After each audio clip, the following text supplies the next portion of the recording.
Greetings, guys. Welcome back to my channel. My name is Monette, and this is my channel, Evolve with Monette. For those of you that are new here, I am a professional intuitive empath, and we are going to get into the assignment for today. Chapter 3, Intimate Communion, Creating Sexual Polarity. How polarity works.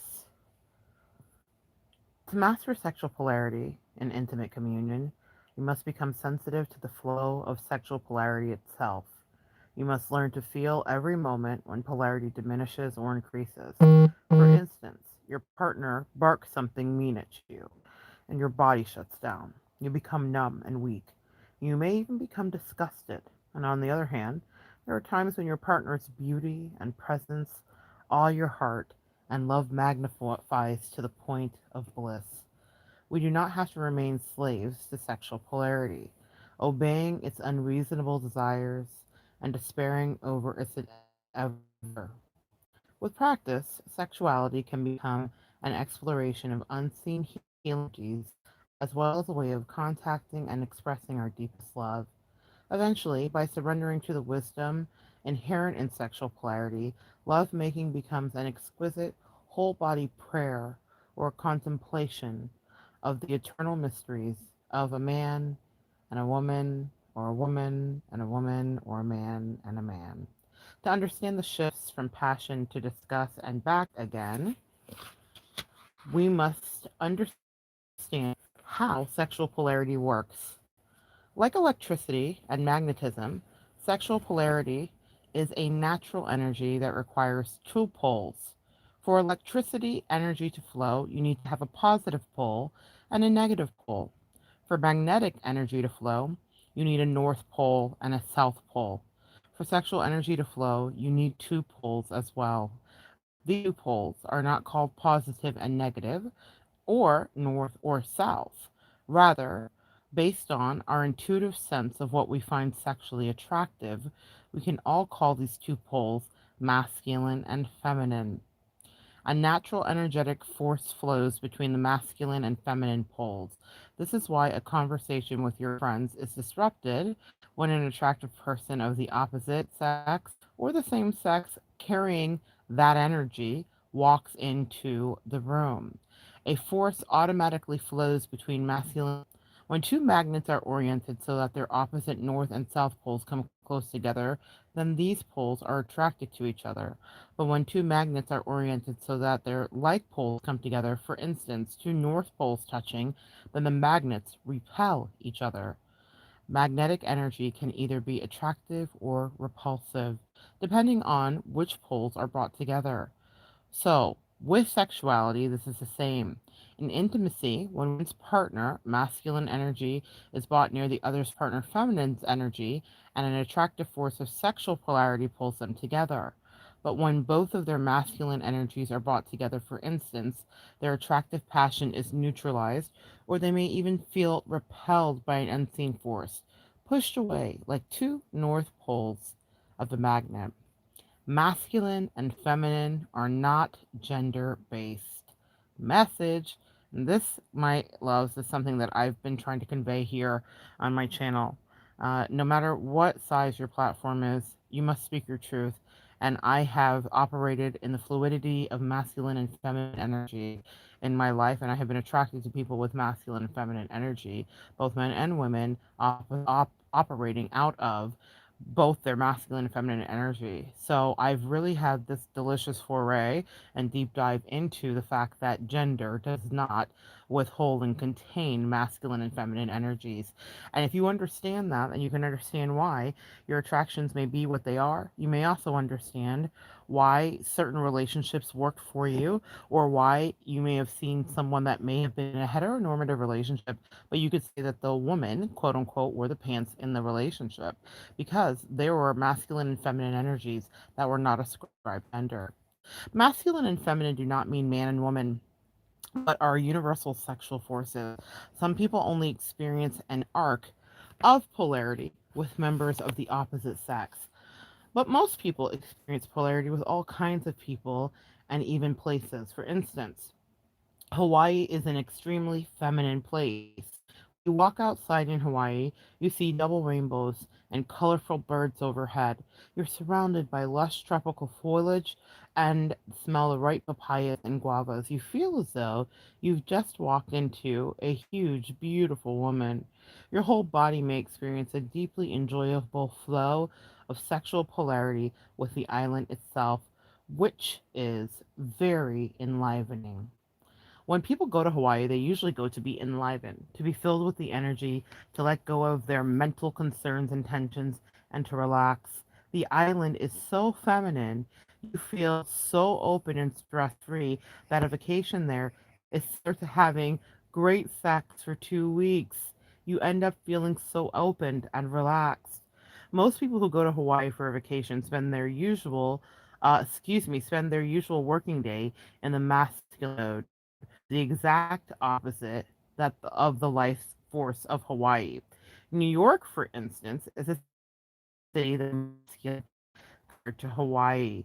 I love this description, guys. Are you guys able to conceptualize this differently now? So it's not just about what we've been taught, but really think about these places. And if you've ever been to either of these destinations, then you will understand that this is, in fact, a truth. The feeling of New York is very vertical, very one pointed, very focused. And when he says vertical, I think of phallic. Think of all of those tall buildings there, right? Very phallic, very focused. When you're in New York, you're often in your do mode. Go, go, go. I have a friend who says she has two modes, one being eek and the other being zoom. So in New York, you would be going in your zoom mode. So, with that vertical pointed, very focused, when you're in New York, you're often in that do mode and you're just doing one thing after another, step by step, trying to achieve some goal. That driven, goal oriented, focused energy is masculine energy. And this is why I say when you are attaining or going after business or creating something, even if you are a woman, you are in masculine energy because masculine energy pursues, masculine energy is the conquistador of things. That is the way it is in nature. That is the way it is. It doesn't matter your sexuality, it doesn't matter your gender or your fluidity or your pronoun. Masculine energy is exactly what it is.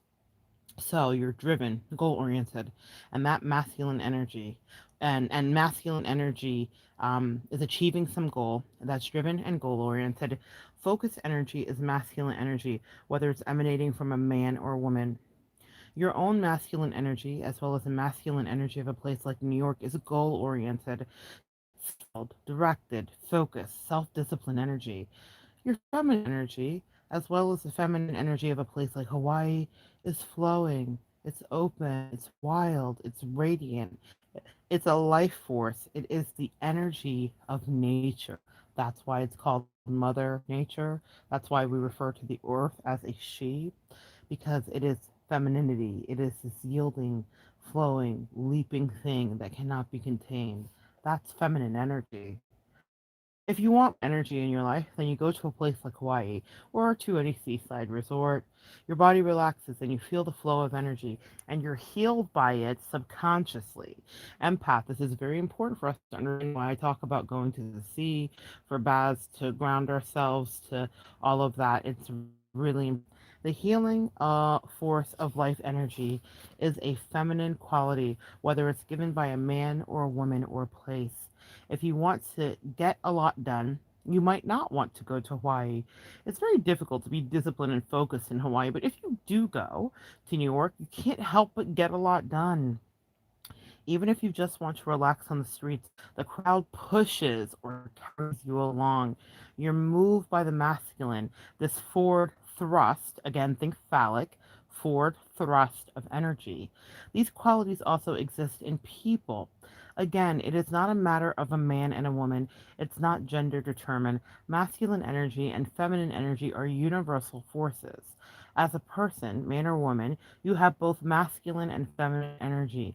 When you finish with your masculine workday of focus, focus, focus, Then it's nice to go home and relax in your feminine energy, the life flow in your body. It feels great to get a massage. It's wonderful to eat a delicious meal, enjoying sensations of taste and smell. It's fantastic to take a walk in nature with or without your lover. In these kinds of moments, when you're connected to your senses, when you're in the flow of natural elements, when you're really aware of your physical surroundings and your body is in rhythm with the unseen forces of nature, then you are in your feminine energy. On the other hand, on your way to a business meeting, you may be thinking, okay, where's my checklist? Do I have this? Did I remember that? What are my main points? Will I be successful? Okay, let's go. Then you get to the meeting where everything is structured and organized. During this time, you're in your masculine energy. When you're directed and focused, if someone was to walk up to you and say, "Hi, let's chat," you might say, "Not now. Can't you see that I'm busy?" When you're in your masculine energy, you're very modal. You're focused into one mode. For instance, have you ever tried to interrupt a man while he's watching a football game, or waxing his car, or balancing a checkbook, or reading the newspaper, or trading cryptocurrency? I'm adding some new reference for frame of mind here. Of course, this type of mood happens for women too when they're in their masculine energy. Anyone in his or her masculine energy is very focused and doesn't like to be interrupted. For anyone who is in feminine energy, however, interruption doesn't really exist. Maybe the phone rings while you're working on a project and watching TV, so you answer it and talk until a friend comes to the door. "I'll call you back in a few minutes," you say, before hanging up the phone. Then you put something on the stove before the phone rang. So you go to take care of that, talking to your friend the whole time, continuing to keep an eye on the TV. When you're in your feminine energy, you can more easily from one thing to another. The feminine is a genius at flow and multitasking. You probably know people, both men and women, who seem to have more masculine energy than feminine. They are more like New York than Hawaii. I love that. Always working, always focused on a project, always following a list or schedule. And other people who are more like Hawaii than New York animate more feminine energy than masculine. They are flowing, radiant people who often don't stay focused on long term projects because of their quality of flowing from one thing to another, but they're happy. And they're some kinds of people who are in between the extreme of masculine and feminine, New York and Hawaii. These people are relatively more balanced or neutral in their energy, as lush and radiant. They don't have the depersonalized drive of New York, nor are they as focused and organized. They have some of Hawaii and some of New York, but are not too extreme. There are all kinds of people, and if you look at yourself, you will see that you are more like one of these kinds, masculine or feminine, neutral. Usually, you can't see yourself all that clearly, so it's best to ask someone else who knows you, which kind am I? And they'll say something like, "Are you kidding? You're totally Hawaii." Whenever someone who is animating masculine energy comes into the vicinity of someone who is animating feminine energy in the moment, an arc of polarity flows between them. That's the feeling of sexual polarity. It happens when one person is in masculine and the other person is in feminine. I see someone has jumped in, and I'll read your comments towards the end of this. Thank you for joining us. So, hello. It is very important to understand that the flow of sexual polarity does not imply either romantic attraction or love. Sexual polarity can happen in the absence of the sense of this special person I've always been looking for, which signals romantic attraction. And sexual polarity can flow between two people who don't even know each other and have never spoken a word to each other, much less love each other. It's a neutral and natural force that flows between any masculine and feminine pole. If a college professor is putting on a strong masculine energy, confidence, transcendental, vision, guidance, then it is not unusual for his women students to develop a quote unquote crush on him. An arc of sexual polarity naturally occurs between them, as it also does between a therapist who offers steady guidance. That would be masculine energy. To a client who opens herself up to himself, excuse me, to a client who opens herself or himself to the therapist in trust, feminine. So if you were the person going for therapy, you're developing a trusting relationship with your therapist and you are operating out of feminine energy. So whether you are a man or a woman, in that space, you are the vulnerable person operating out of feminine energy. And that means that your therapist, no matter whether they are a man or a woman, operates out of masculine energy. This is why attractions to people that are guiding us in tough times or therapists happen, or that dynamic happens regarding our teachers, professors, you name it, bosses. Because in the position of power, someone is usually operating out of masculine energy, even if they are a woman or a man. Make sense? I hope this is making sense because there's such a huge conversation, especially in the tarot community and especially in the empath earth angel community, about divine feminine and masculine. And I think that we've completely missed it regarding the fact that it's not just about these toxic relationships, but it's about a polarity and a feeling that someone evokes out of us. And my angels really wanted me to teach in depth, and so here we are. So let us continue.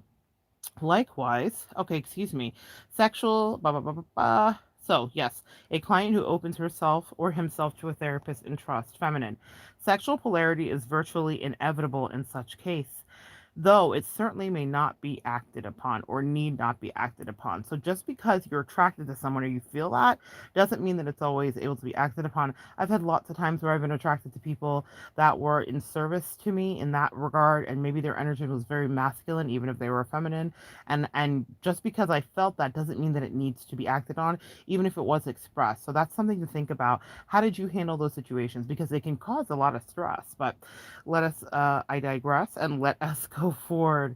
Likewise, if a close woman friend offers a man her care and affection, or a businesswoman gives her male colleague her attentive support, then it's not unusual for him to begin to desire her. Again, sexual polarity naturally occurs whenever a strong masculine pole comes close to a strong feminine pole, a sign of love.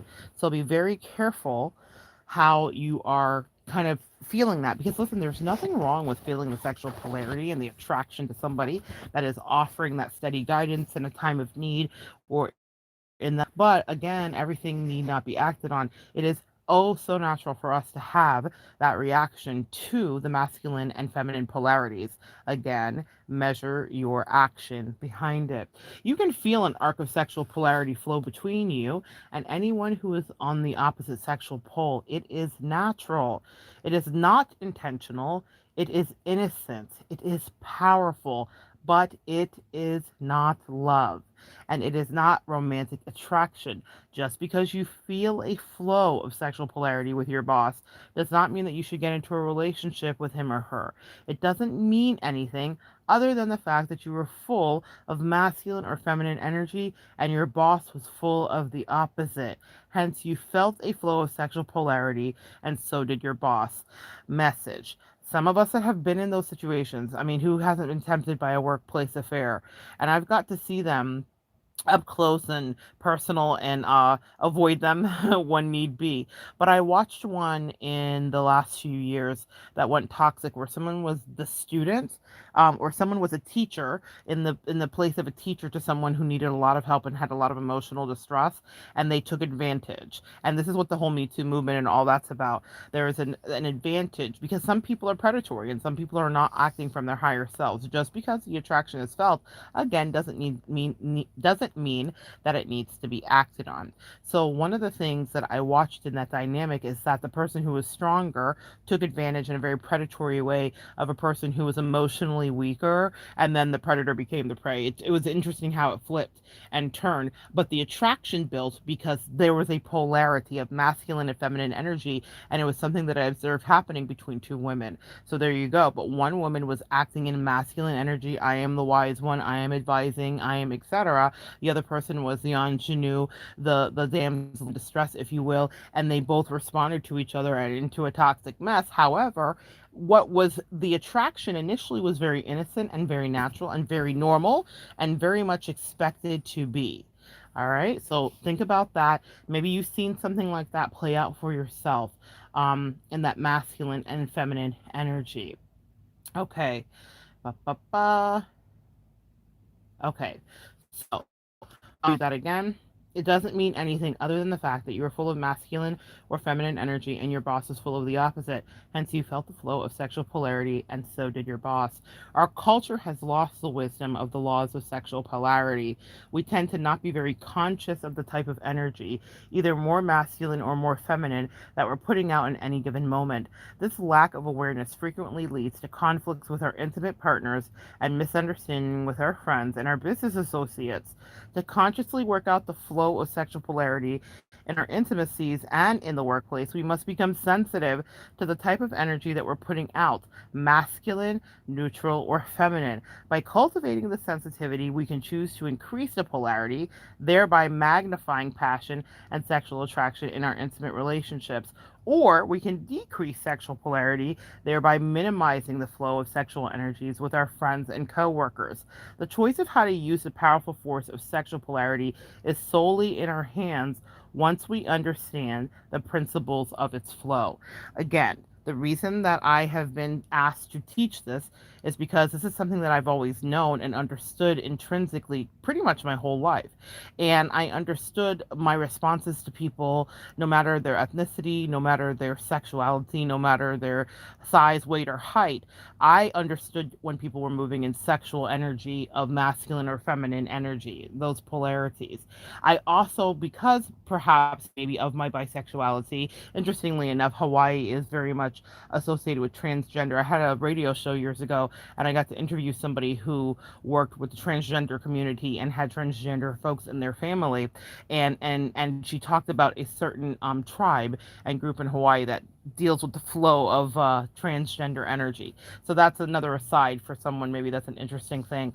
But one of the things that I noticed in my journey, in my own journey with sexuality, I've talked about this, is that I dated both women and men, and then I dated men and women that both operated out of feminine and masculine energy. And I knew, depending on who I was with, what to turn on, when to turn it on or off. If I was with a masculine woman, when to lean into my femininity, or when I needed to lean into my masculinity to maybe teach a lesson. And when I say teach a lesson about vulnerability, a lesson about her being in a yielding position, a lesson about her understanding what it is to be receiving instead of always giving, because she was operating out of masculine energy. So for me, again, I talk about sometimes how excuse me, sometimes things are easy for us to compute for some people, and for other people, not so easy for us to compute. And what I mean by this is I have fortunately had a lot of experience with this in every single way, right? And so it makes it easy for me to teach it to you, but it is also something that I don't think about. It's very second nature to me, but I realize that it's something a lot of us miss. And so that means that I could flirt with a girl, I could flirt with a Mr. or a Miss easily, and it doesn't matter what energy they're operating in. I'm yielding and figuring out where I need to be. And I think that's what a lot of this is about as we go forward with this book, is where are you? Where do you need to be? And also, do we yield into these polarities just because they're there? Because you could have a brilliantly sparkling conversation with somebody at a bar or at a wedding or at a situation. And does that mean that that's your next person? Does that mean that's the next person you're taking a vacation with? Not necessarily, but there is some kind of powerful energy. Excuse me, there is some kind of powerful energy regarding knowing exactly who you are to be in that moment, whether it's out of masculine or feminine energy. All right, let us carry on. A relationship feels over when polarity is gone. Okay? Um, mm. A relationship feels over once polarity is gone. Interesting point here. So when we are no longer attracted to our partner, it's because we no longer are feeling that magical spark of energy. Love and sexual polarity are not the same. We can love our children, our friends, our pets, but what does that mean when we want to share excuse me, but that does not mean that we want to share sexual polarity with them. The opposite is also true. We may feel strong sexual polarity with a perfect stranger, someone whom we don't know very well, and we might not even know his or her name. Although a masculine pole and a feminine pole are necessary for full and passionate sexual polarity, such poles are not necessary for the flow of real love. Very frequently, in fact, a long term relationship will lose their sexual polarity over time, yet the partners still love each other very much. How many of you guys have been in relationships where the thrill is gone? That masculine and feminine polarity no longer belongs, and then you think, I don't belong here anymore because you're not getting your needs met in that way, because it's very important to have your needs met in that way. So in any case, so if that's one of the things that you experience, it's very it's something that you have to pay attention to, because when those long-term relationships lose their sexual polarity over time and the partners still love each other, it decreases the sexual polarity, and it's something that they say is natural for many of us, especially as we grow older. Sexual polarity becomes less and less. It becomes less and less important. Although we still want love to flow in our relationship. However, some of us have experienced a less desirable situation. We may love our partner, though there are no longer is a sexual attraction to him or her, yet we will still want passion and sexual polarity in our lives. Dun dun dun. This is where the affairs come in. Does that make sense, guys? Do you understand? So we're like, well, I miss that thing, but I love my partner in this very friendly way. So what's happening? So let's talk about it. There is no real conflict involved. It just feels like the sexual part of our relationship is just over. We should understand that unless we consciously practice the art of cultivating sexual polarity, the passion in our intimacy will always tend to decrease over time, because we're inadvertently neutralizing the polarity through our behaviors and misunderstandings. You guys get it? This does not mean that we should leave the relationship, but that we should learn what we're doing to cause the decrease in passion and how we can repolarize our relationship. To practice intimate communion, we must understand how we consciously or unconsciously magnify, neutralize, or reverse the flow of sexual polarity with our partner. Magnification of polarity. Most often in our culture, the play of sexual polarity occurs between a man and a woman. However, it is quite possible, of course, for two men or two women to practice sexual polarity in intimate communion, as long as one of them is playing the masculine pole and the other is playing the feminine pole during intimate moments. It is also possible for the feminine pole man and the masculine pole woman to practice sexual polarity together in intimate communion. The most common situation, however, is when the woman is playing the feminine pole and the man is playing the masculine pole. As we shall see, if these poles are suddenly shifted or made ambiguous, then attraction between intimate partners decreases and conflict increases. But first, let's look at how our polar attraction can be magnified. Imagine you're a man sitting on a couch with your lover watching TV. She gets up and fixes your favorite snack and brings it to you, sitting down close to you on the couch. As she sits, her skirt reveals the smooth flesh of her bare thighs. She feeds you from her own fingers, letting her hand trace a line from your lips down to your chest. You look into her eyes. She is completely open to you, loving on you. You embrace her, feeling her body yield against you. She gives herself to you. You desire her in every way with your whole body and heart. Such is the magnification of polarity.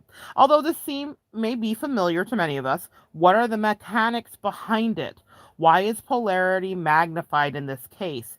Let's talk about it. The woman is feeding the man with her personal energy. She's attracting him from the abstract glow of the television and to living radiance of her flesh. She relaxes his head, energizes his body, and awakens his heart, just like the tropical beaches in Hawaii. You guys get the connection there? Just like the tropical beaches in Hawaii. She is drawing him to herself, into the garden of life, by opening, attracting him by love. She is radiating feminine energy, and thus she is magnetizing his masculine energy in the full arc of sexual polarity. Now let's talk about the neutralization of polarity. Imagine you are a woman lying in bed with your lover. You have worked all day, you're tired. When you returned home from work, your lover kissed you on the cheek and went back to reading his book. While he continued reading, you made a quick dinner While he continued reading, you made a quick dinner. You made a quick dinner. Hold on one second. While you could what Okay, while you continue reading, you made a quick dinner. Sorry, guys. Sorry, while you continue reading, you made a quick dinner for yourself, showered, and got into bed.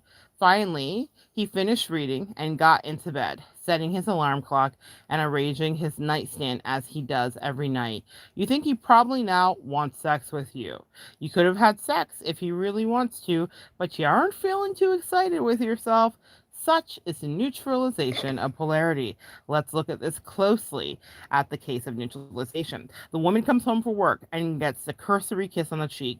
Where is the masculine force? He is neither opening her with love nor penetrating her with desire. His masculine presence is completely absent or neutral, or rather, it's absent from playing in polarity with her. So instead, it's absent from playing in polarity with her and instead is absorbed in the book. Remember when we talked about masculine energy, it's focus. So he was focused on the book. She continues doing what she needs to do, making dinner for herself and then taking a shower because she is tired. She doesn't have the energy to rev up her own feminine force. Neither of them is active as feminine or masculine poles, and thus the polarity is neutralized. So that's night night. That's both of them watches CNN or whatever, MSNBC or Fox, and they're night night. That's it. That's over. Let's talk about a reversal of the polarity. You are a man with an exciting plan about how to make money. You're telling your wife about it. She interrupts you to tell you how silly you are. She gives you several reasons why she thinks your plan is foolish and won't work. Then she continues to do her work around the house as she proceeds to tell you about her own strategy for making money. And what about our plans tonight? What about we go out with the Smiths, she says. She continues to busy herself around the house. Then she asks, have you made up your mind yet? We have to leave soon. You know what? Excuse me, have you made up your mind yet? We have to leave soon, you know? Well, what are we going to do? You couldn't care less as the man. You have no desire to do anything tonight, especially with your wife. She tells you her shoulders ache and she wants you to rub them. You don't even want to touch her. She's such a reversal of a polarization, and such is the reversal of polarization. What is happening here? The man is telling his wife his idea for making money. She is trying, and he is trying to share his direction, his guidance, his transcendental vision, playing the masculine pole of universal energy, like the energy of New York. So he's excited, he's juiced up, he's like, babe, this is what it is. I have this great idea. She could care less. And that is a turn off for him inadvertently. So, like the energy of New York, he's thrusting, he's going forward. Suddenly, his wife interrupts him. She sees his being open, like Hawaii, to his vision, saying that he's wrong, his directionality is lousy, and she could do it better. Perhaps this is true, but at the level of polar energy, this is the equivalent to telling her husband that he's a lousy lover and that she would make a better man. The polarity is immediately neutralized. But it doesn't stop there. She continues with her purposes around the house. She tells him her vision of how things should be done. That is, she animates the masculine force of guidance. So she awakens her masculine force. She completely neutralizes his and the purpose of transcendental vision, which is masculine force. She's reversed her polar energy from feminine to masculine. This would be fine if her husband was in his more feminine energy, open to receiving her advice, but he too is in the midst of a masculine moment, in the midst of telling her about his great idea. Just like similar poles of two magnets, let's go back to third grade, we all know what that is. When those two magnets get together, those similar poles repel one another. Her sudden reversal of sexual polarity causes a repulsion and a distancing between her own masculine energy and that of her man. You guys get it? The textures of masculine and feminine. Let us continue. What are some of the masculine and feminine qualities as they appear in people? For simplicity's sake, let me make sure I didn't skip a page here. I did not. For simplicity's sake, let us anthropomorphize these universal qualities and call the masculine force in men and women he, and the feminine force in men and women she. Like the directional energy of New York, the masculine always seems involved in a mission, a search, or a project, be it fixing a car, furthering a career, finding a path in God. Also, he sees things from a transcendental position. That is, like a concrete skyscraper. He likes to stand above things, outside of his emotions, in thoughts, in knowledge, or perhaps so called the mystical purity. From his transcendental perspective, everything fixed in life, everything concrete, may seem like a limitation or a trap. For instance, an open ended relationship is one thing, but marriage is quite another. For anyone with a lot of masculine energy, marriage seems like a potential trap, a constraint of loss and freedom. A commitment to marriage is the decision to leave the transcendental realm of endless possibilities and to enter the earthbound realm of endless responsibility. Guys, this is such a message. When I was dealing with, you guys have heard me talk about this. So I was dealing with somebody who was a woman operating out of masculine energy. I am sure that that perplexed her even to hear me espouse it because she thought herself quite feminine. She was quite literally the definition of what I read there just now, even though I did not write this. David did, the author, David Deida. However, that is what I mean by she operated out of masculine energy. Commitment and marriage and all that stuff, she just poo-pooed on it. She hated it. She thought it was ridiculous, and she sought to break up other people's marriages, and she didn't seek to want to be in one, even though she wanted the benefits of not being lonely, but she didn't like the idea of ending the realm of transcendental endless possibilities. This is where we get F-boys from. This is how come it's so hard to get guys to commit, because they're thinking my life is limitless unless I commit. When I commit, now it's this endless responsibility, and that is closed in, it's fixed, and I don't like it because I can't dream there. You get it, guys? You get it, girls? This is the thing that we're coming against. For the feminine, marriage is not a constraint, but a liberation of loving. Because when feminine energy feels fully supported with beautiful boundaries, we're actually free, even more freer. The feminine force in a man or a woman is about opening up to love and giving love. The feminine force is a goddess force of energy that is sometimes wild and unpredictable and sometimes nurturing and life-giving, like Hawaii. Unlike the masculine, the feminine is at home in life, in sensuality, in the natural elements. Anyone with a lot of feminine energy abhors a vacuum, filling empty shelves with seashells, flowers, or other objects of beauty. Feminine energy loves a good old tchotchke. And y'all, I cannot say a lie. I am a feminine energy. I love a tchotchke. I love my walls to be filled. I love fantastic art, whether I create it or purchase it. That is my energy for sure. So that's one of the things to know. And masculine energies, like I know women that even though they're ultra feminine, you would never know. I mean, they flat iron, they curl their hair, they put on makeup every day, Jesus sends, but they operate out of a more masculine energy, like clean walls, white spaces. No, no, no, no. And that just works better for them because that is their masculine energy. So it's very interesting to pay attention. Isn't it a fascinating thing to kind of open your eyes and be like, oh my gosh, I've been noticing this the whole time and I didn't think I really even noticed it.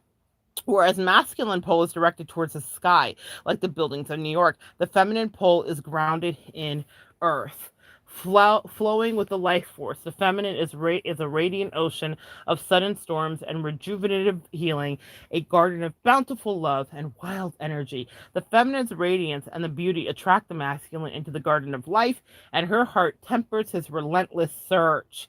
The feminine force embraces the masculine's arid directionality and couples it with feeling sensitivity and the inherent wisdom of the body. Without the feminine force, the masculine force is a mere directionality, a mere purpose, a mere goal orientation without feeling. In the negative extreme, it is exploitation for profit, it is rape, it is fascism.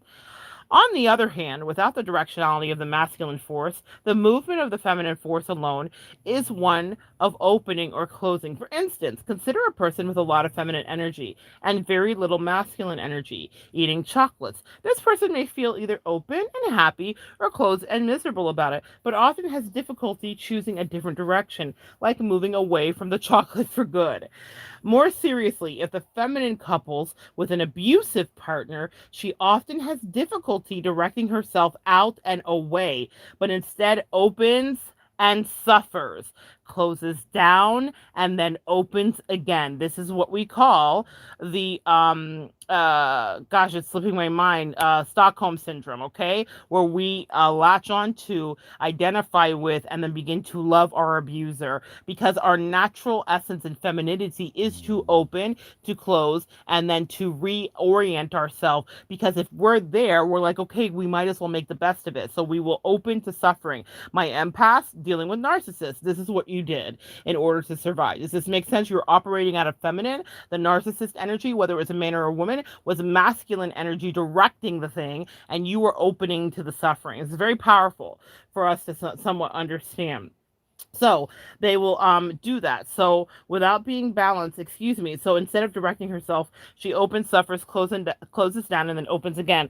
Without being balanced by the masculine force of guidance that's healthy, and having that directionality, the extreme feminine force cycles through good times and bad, hoping it will work out. Alternatively, loving and suffering, but being hurt and then giving it one more chance. Another way of looking at the masculine and feminine forces in men and women is to look at sexuality itself. For a man, sexual union happens outside of the body, whereas for a woman, sexual union occurs inside of her. During sexual loving, a man's sexual flesh becomes rigid, directed, pointed, like New York, and seeks release. A woman's sexual flesh opens, becoming more and more vulnerable to penetration. Her whole body and emotional state opening in love, wanting to give love by opening, wanting to receive her man's love deeply. The masculine force is a directional force, and it is one that is pointed, and it is as polarized as a man's sexual flesh. In a larger sense, it is the force of discipline. One pointedness and guidance, directionality, tends to move into a transcendental upward direction, just as a man's sexual flesh reveals his one pointed directionality and his up, up, and away orientation. A woman's sexual flesh reveals her desire to draw a good man in, open herself in union with him, and be filled with unending love. The feminine opens in love and closes when hurt. The masculine moves into a relationship in love and pulls out of a relationship with when hurt. Both the masculine and the feminine forces exist to some extent in every man and woman. Although people animate more masculine energy like New York, some animate more feminine energy like Hawaii, and some are more neutral and balanced in their expression. As a general characterization, then, the masculine pole in each of us points upward. Away from the body and life. The masculine force is a force of conscious directionality and intent, which sometimes gets stuck in the head. The feminine pole in each of us is at home in the body and in the life. The feminine force is a force of radiance and opening, which sometimes gets stuck in the emotions. Masculine and feminine partners balancing each other. When more masculine person comes together in love with a more feminine person, they can enjoy the enlivening force of a passionate sexual polarity that naturally flows between them. Those with a more neutral person would probably prefer to balance his or her internal energies through a through more solidarity or non-sexual means, are sapiosexuals. For those more sexually inclined, however, there is an option. In intimate communion, partners can serve to naturally balance and heal each other through the dynamic force of sexual polarity that flows between their native masculine and feminine poles. For instance, when a masculine man is polarized by a feminine woman, he is attracted out of his head, out of the fantasy realm of possibilities, and he's moved to engage in a living actuality with her. He begins to act from his feelings rather than live in his thoughts. Love draws him to the body and then to hers. So love draws him into the body, his and hers. The feminine force attracts the masculine into the dance of life of love and intimate partnership. Therefore, if his woman becomes like New York, bossy or sharp, or withdraws her feminine energy in any way, the man suddenly feels trapped. He has left the realm of possibility and has committed to an actual relationship, something that limits his possibility. Message: If his partner's feminine force of attraction becomes non active, if he does not feel enlivened by her Hawaii like energy, then he feels the relationship as a constraint. The relationship seems like the weight of obligations rather than a source of energy and delight and deliciousness. His masculine force is no longer magnetically polarized by the feminine force, and he naturally begins to move up, up, and away back to his tower of possibility, where he hopes to avoid unnecessary constraints and maybe eventually find another source of feminine energy. I want out of here. This is a masculine voice when the feminine no longer polarizes him. Now, guys, I will say in my experiences, when I had this happen with feminine energies, I remember the masculine, even though she was a woman, the masculine feminine energy wanting out of our connection because she was not having her needs met and she was seeking out something that was ultra feminine, the ingenue, the damsel in distress. Now, I understood what that would be eventually, and this is those office workplace affairs, this is affairs of any kind. What some man is seeking, or a masculine energy is seeking, is what he wants idealized in you that he still holds as divine, which is possibility, which is love, which is like wild sex, which is all of the things, jealousies, all of the things that make him feel alive, not the weight of the responsibility. And that's not to say that that person couldn't provide that later at some point in day, and I'm sure that they did. But it is to say that even when I was triaging it for myself, I understood exactly why the masculine energy in my life felt like they needed to abscond, because they were no longer getting waving palm fronds from me. They were getting responsibility, they were getting rigidity, they were getting a lot of energy. You got to take responsibility for who you are. And I knew that even though I was capable of being Hawaii, I understood that I was very much in my own life turning into New York. Does that make sense? So maybe take a look at for yourself where things went left or right in your connection, whether you're with a man or a woman, but look at the masculine and feminine energy. So the I want out of here is something that, even though it wasn't said to me, it was acted upon. That masculine energy, even though it was a woman, wanted out and wanted to go and did go and gravitate to something that she deemed as ultra feminine, because that's where she could be her most masculine. Does that make sense? I really understood it when I looked at it that way. And so this is because she was no longer polarized. So in our dynamic, even though when it came down to being actually in bed, there was a dynamic that we repolarized again. So I would have been more in the more masculine energy in that case. However, comma, it was interesting. We could never get to that place where there could be polarization and needs could be met, because we were no longer polar. We had neutralized one another. Does that make sense? So the essential form of the masculine bad mood is a feeling of being tired, burdened, constrained by obligations. For instance, no amount of talking with his woman will relieve a man of his sense of being duty bound and trapped. However, if she doesn't collapse, feeling rejected by his mood, um but rather stays in the relationship as the force of Hawaii, active in her loving, then the feminine force can transform the moment into a garden of delight. She can enliven his burden, and she can enliven his burdened heart as only his cherished source of feminine energy can do. So what happens to the feminine partner, a woman, for instance, when her man loses his masculine presence and becomes weak and ambiguous in his loving? She feels empty and yearns to be filled. Where she once felt the masculine presence of love, she now feels a void. I want love in here, is what she screams. So you get it? So he's saying, I want out of here because this feels like a burden and drama, and like I didn't sign up for this. And she was like, I want love back in here. And I remember being in that stance myself, of being like, wait, I can give you all of the things that you need, but I'm not going to give them because I don't feel like you're meeting me where I need to be. And this is what happens. And with no communication, you will not get anywhere. Some relationships are not meant to be figured out. Sometimes they're just supposed to teach you what relationships that you will be really satisfying for you are all about, so that you never get back into that position again. Very interesting. So I want love in here, says the feminine. The essential form of the feminine, the bad mood, is the hurt of being unloved. And I remember feeling that. Have any of you guys felt that? I remember feeling so unloved, uncared for, and so pushed away. And I was like, yeah, we're not going to play, because here I'm residing in exactly what he writes. He says there's anger that results from feeling rejected or abandoned. And I felt that.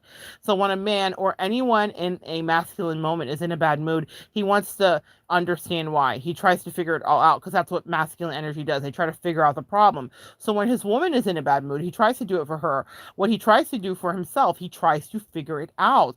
He tries to use his head to solve her emotional problem. However, a man's mental analysis is useless and frustrating to a woman or anyone in a feminine moment who is in a bad mood. The feminine's bad mood is only her desire for perfect love. Why shouldn't the masculine just give his love most directly? The feminine receives love most directly in her native language, which is not a language of analysis, come on, but of body and emotion. It is a language of touch, of presence, of feeling. A feminine woman's mood is not subject to a mental analysis. She is open to the present moment by a man's encompassing embrace, his care, his humor, his strong and loving masculine presence. In the presence of intimate communion, we learn to transmit love through the force of sexual polarity. And to enjoy sexual polarity, we must be clear about what we want from our partner and where we fall on the spectrum of masculine and feminine. Are we more like a New York, or do we love more like Hawaii? Do we have balance, or are we confused and divided inside? This is why it's so important. It's okay. This is why it's so important for you to know who you are and how you like to play, because we all have masculine and feminine energy. How many of us women have ever had our man come and lay his head on our chest in a moment of rest, or maybe even after a moment of ecstasy, they collapse, and it's not just out of being weary, but there's a nurturing that they're wanting to receive. In that moment, you're Hawaii. And in that moment, your man, even though he's just provided all this masculine energy, is residing in femininity. He needs to be nurtured. He wants to be loved. This is what I'm saying, guys. You have to understand who you are, and you have to be willing to be fluid, and you have to be willing to understand how to switch in a moment to give something that someone may not even be able to articulate. Now, it would be ideal to be in partnerships where people could articulate this, but my God, listen, can you imagine reading this book to your man if you're a woman listening? And to some of the women listening, you're probably thinking this is a lot. It is a lot, but this is my passion. I want us to understand this is how you get traction with good sexual connection, is understanding what you can give, where you begin and where someone else ends, where you stop, how someone is going to love you to make you feel valued. So let's talk about unifying the internal divisions, excuse me. If you are comfortable with your natural sexual energy, masculine, feminine, or neutral, then the flush of sexual polarity is enlivening. If you are at home in your body and mind as a man or a woman, then you are at ease with the feeling of sexual desire. Furthermore, your body is unified with your mind as one gift, with your heart at its center, and you know spontaneously how to love without hesitation. You are not internally divided or confused. That is what I talk about. And I'm not just being like, pat myself on the back, but I know who I am sexually, and I know who I am sexually with men and with women, and it is very easy for me. I moved in that very fluidly, and so I could be a good lover to both men and to both women because I understood what needed to be given and what I needed to be given to feel validated and valued. It is important for you to understand that about yourself, because everyone switches these polarities. Even your man will have those moments of femininity, and you will need to know. You need not be bisexual or have the experience that I've had to get this under your belt and to dissect it and to maybe be comfortable with yourself. The beginning of any good lovemaking is to know thyself, to thine own self be true. What works for you and what doesn't work for you. As he continues, however, if you are internally divided, your body and mind are not one with your heart. You want to attract a mate, but you find it difficult to let your guard down. You want to relax during sex, but you feel so self-conscious. Your husband tells you he loves you, but you just don't feel it. Your best girlfriend is obviously taken, but she seems so available. Your best friend's girlfriend is what?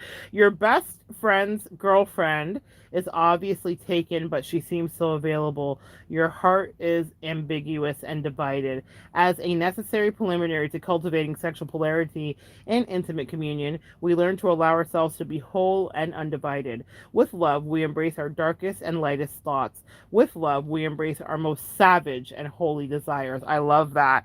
I think of that song, Take Me to Church, I'll Worship Like a Blah, da da da da da. That song is about his desire and compartmentalizing his religion and his upbringing with his sexuality. Hosier, I believe, is his name. And it's such a powerful, haunting song. But it's like he's saying, I'm not going to live in shame because of my sexuality. And if this is a sin, then take me to church and I'll pray and I'll do it again, because this is exactly what this writer means when he says our most savage and holy desires. Whether it is a man or a woman that you desire, that is the height of sexuality. That is the height of kundalini sex. That is the height of tantric connection. It's savage and holy desires. It's the Madonna Complex. A lot of men get with women and they say, I can no longer ravage or savage you in the way that I once did. And then that's when they outsource for affairs, because they cannot compartmentalize the idea that this person that was once their quote unquote whore in bed is now their person that they must have the responsibility to. And then they neutralize their sexual energy and remove the polarity of it. And the savage gets removed. Why? That is a Madonna complex. Now they outsource to who is the appropriate quote unquote whore, when the person that could be the best whore for you is the one laying in your bed if you access the polarity correctly. I mean, it's a bit touchy to say, but it's the truth, and I've experienced it in every way. Whether people neutralize you and think they have to outsource, or whether you think that you must neutralize someone and outsource yourself, it's a weird mind game that we play with ourselves about what we can be. But love making with someone who you're really connected with is both savage and holy. Amen. That's a word right there. By healing our internal divisions and fully accepting ourselves as we are, we learn to accept and empower our sexual core, and we learn to honor our unique expression of masculine and feminine gifts. We fully incarnate our bodies at home and at ease in a man's body or in a woman's body, and we learn to love with complete abandon as free men and women without rules or roles or guarded hearts. We freely encant one another and love one another with no inhibition. Sometimes our fingers gently trail down the side of our lover's wrist, and at other times, our passion growls and claws like a wild tiger. There are long hours of silence together, simply touching, loving, breathing. There are sudden moments of inspired desire in the kitchen, in the car, in the shower. Our juices flow, our hearts open and pound. We gasp with pleasure. There may be days, months, or years of happy celibacy, since sexuality is only one form of human loving. Message: fully incarnated as masculine and feminine forces in the practice of intimate communion, partners are free to play the full spectrum of loving, from bucking sweat dogs to motionless archetypes to radiant with divine love. Most people have experiences, glimpses of truly ecstatic intimate communion, moments of loving so expansive that you lose awareness of your body, so profound that your heart opens wider than it seems possible. Simple gazes, single hugs, and genital conjunctions that can be of such magnitude that the universe is rendered beyond form, if only for a few moments. In the practice of intimate communion, we can learn to master sexual polarity. So ecstatic, loving is the rule, not the exception. Intimate communion, sexually and in daily life, is a sacred art that can and should be practiced. Wow, y'all. That was longer than I thought it was going to be. We will move on to chapter 4 as my angels guide me to. You guys know the assignment. Get it done before the Venus retrograde. What a powerful chapter, and what a powerful message. And some homework for you is to think about who you are and how you show up in your relationships. I have worked with practitioners, some of my favorites, that have talked about how they have been in relationships. They are feminine women, but they have been in relationships with feminine men and nothing got done. They just kind of lazed about. They couldn't really ever decide where they wanted to go eat. Can you relate to those experiences? Even if they were a heterosexual couple, they were with someone who was operating out of femininity and not much got done because that masculinity is thrusting and moves forward. I operate out of a great abundance of masculine energy myself, depending on my situation. I'm a go-getter. I'm an entrepreneur. I'm a creative creative. I'm a doer. I'm like, let's get it done. But I do have a partner who also operates out of his masculine and also has an incredible level of feminine. He nurtures me. He makes me feel at home. He makes me feel safe and taken care of. And somehow we balance each other out in love. He is, I call him like the marble man. He is the strong and silent type. His heart melts with animals. Femininity radiates out of him when it comes for care. He is Dr. Doolittle in all ways. But he is masculine in the ways that I need him to be and that make me feel safe. But also, there is an incredible nurturing femininity. It works for me. He is not fluid in his sexuality. He is on the scale, mostly, I would say 1000% heterosexual. He would probably cringe to hear me say mostly. I am fluid in my sexuality, happily bisexual. Bisexuality becomes me, it is me. But I operate with him in both masculine and feminine energy depending on the situation. I'm comfortable with that.